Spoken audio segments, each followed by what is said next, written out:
So, yeah, did you hear obviously you probably did hear it. It happened last weekend. Batman versus Superman pushed back to 2016. I did hear this. This is disappointing news. Worse than Hitler. Although this kind of thing has happened in the past, and I always kind of think the same thing, and that thought is it's probably a good thing. I don't mean it's a good thing in any other reason other than they could easily get that film out on time, but they'd be rushing. Do you know what I mean? They'd be getting people to read script. They wouldn't have time for rewrites. They wouldn't have time for little changes in the casting and what have you. They'd really be fucking balls to the wall. Whereas pushing it back means they're saying, right, oh fuck, this is going a little bit slower. This is taking a while to get off the ground. A little bit longer than we thought it would take. Yeah. Let's push back that date a bit. Because I hate them sticking to fucking dates. I hate when they announce a date of a film that hasn't even started film yet. That bugs the hell. Yeah. It's such an executive decision. Yeah, it's also you're waiting for it to come out. Do you know what I mean? You're waiting. In the olden days, like a few years ago, it was just a rumour. Oh, did you hear there's going to be a new Superman film? Whereas now we have a date, and you're like, oh, fucking hell. It just makes things seem so much further away. There's also these rumours about Ben Affleck. He's quitting. Oh, for fuck's sake. Apparently so, he might be leaving. There's all these rumours going around about how Ben Affleck isn't happy with the script, so he's leaving, blah, blah, blah. But then he just dropped out of directing something because he's not going to be able to do it because it's clashing with Man of Steel too. It's like, how is he? Why would he drop out of something like that, Sean? Yeah, this is his chance to make his mark. Yeah. I mean, he made his mark with Argo as a director. He's been taken seriously as a director now. But he's still. I was only talking about this the other night. He's like the opposite of Chuck Norris. Chuck Norris is a legend on the internet, a hero. Everybody loves Chuck Norris, right? Yeah. And it's very, very hard to kind of quantify why. Right? Obviously, he has certain legendary aspects to him, like he has a great beard, and he knows how to throw his fists around. But apart from that, there's no real way of. It's very hard to put your finger on it. Why is it him? Why is he the poster boy for manliness? Ben Affleck is like the opposite. People love to hate Ben Affleck, and he hasn't really done anything that bad, apart from anything he ever did with fucking J-Lo. What did you say there? Geely. Exactly. There you go. Fucking Geely. Right? Apart from that, what's he done that's so bad? Yeah. You cannot blame him for Daredevil. He's just a fucking actor. He turned up, had his lines and went home. And actually, I will defend Daredevil Director's Cut to the ground as a very decent movie. I've actually never seen it. Check out the Director's Cut. I've never seen it, the film. I've caught bits. Yeah, I've caught like 20 minutes here, 20 minutes there. I've never watched the whole thing. So I don't really know if it's as bad as they make out. It's the original. I liked the original when it first came out, but then again, I was like 13 when it came out. So the worst thing about it for me is Colin Farrell as Bullseye. Yeah, he's just a stereotypical Irishman. But if you get a chance, you should check out the Director's Cut. The Director's Cut is excellent. I'll look it up. Did you see Electric? Fuck me. What about? It's bad. It's bad. It's Halle Berry bad. I just remember thinking when I saw it that it was better than I expected it to be, purely because it was one of those films that nobody had seen. I mean, was it even on in the cinema? I'm not sure. Was it? Did it go straight to DVD? I think it was, yeah. I think it came out. But it didn't make much of a splash anyway. No. So I was kind of pleasantly surprised that it wasn't fucking god awful. I mean, it could have been far worse. But yeah, it was no great shakes, really. I mean, that's the thing. We're so used to having fucking amazing comic book movies. We've been spoiled in the last few years. Yes, we have. Whereas back in the Daredevil, Elektra days, not so much. Not so much.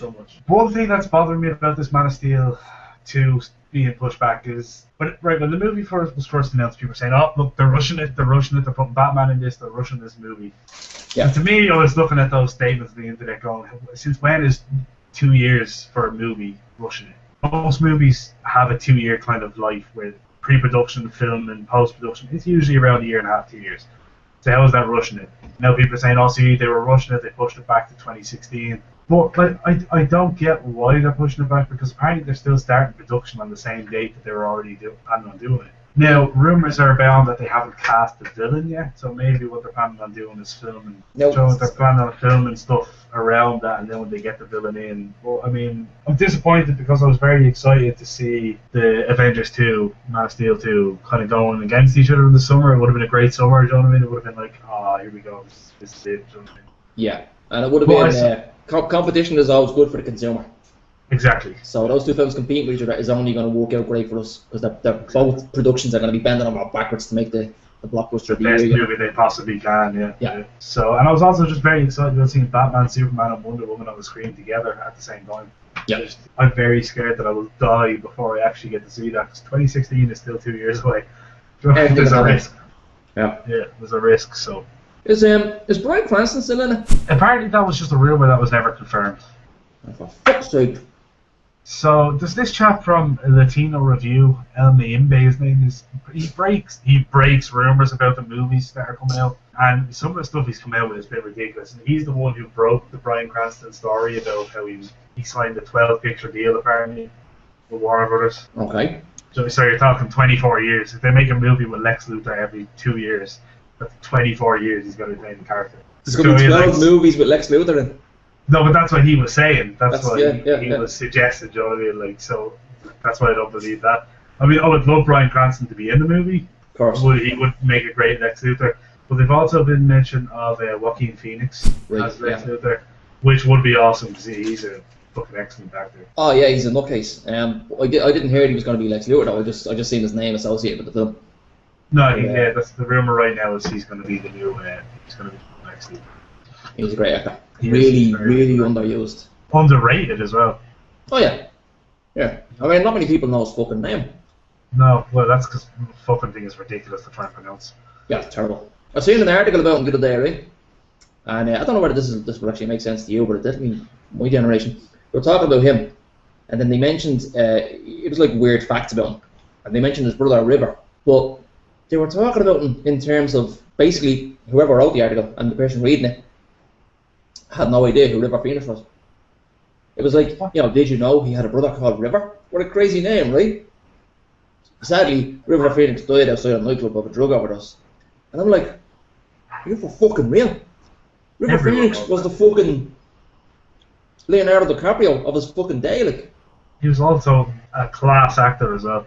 Yeah, but talking about him as if he's a fucking nobody.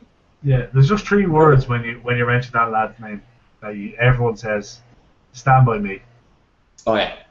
Like an absolute classic of a film. Yeah. It's just amazing. Absolutely. Yeah, brilliant. But, and I'll say something that I don't think I've ever said to you before. Stephen King, yeah? Yeah. Couple of great films. Stand By Me, The Shining. Shawshank. Classic, absolute classic, right? But the rest of the time, I don't rate him. I don't rate the guy. I'm not a big fan of Stephen King. One of my mates is really into the Dark Tower series, and he keeps telling me to read the Dark Tower. I'm getting the same, yeah. But he told me some of the stuff about how interconnected the whole thing is, and apparently Stephen King even is in the Dark Tower. Shows up in the story.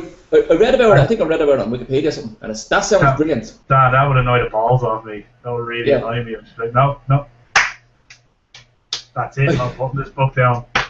Fuck you, King. Fuck you. That was the bit. That was actually the only bit that almost got me interested in reading the book. Was the fact that not only did he bring himself into the story, but he also the stories he wrote come into play as well. Yeah. There's a reason he wrote about it, the clown. There's a reason he wrote about The Shining. It comes up in the story, you know. Yeah, but a lot of his novels are all intertwined. Like a lot of the characters are linked to each other and things like that. And, like even in Shawshank and stuff like that, they mention. I think it's an apt pupil. They mention a guy who was put wrongly in prison for his wife's murder. Right. So they mention stuff like that all over the place. I'm not even sure if that's the correct reference if I'm talking about the right book. Do you know what I mean? But there is something like that. Yeah. But I'm just not a fan of Stephen King. Yeah. My brother's a huge fan. He's read everything, you know. So every so often he reads something that's so good that he has to force me to read it as well. And it's never done that for me. But I feel like I'm coming out and speaking out against fucking global warming or something. Whenever I mention I don't like Stephen King, it's like, what? What are you talking about? He's a legendary writer. I think a lot of people just say Stephen King's a legendary writer because it's what they're told to say.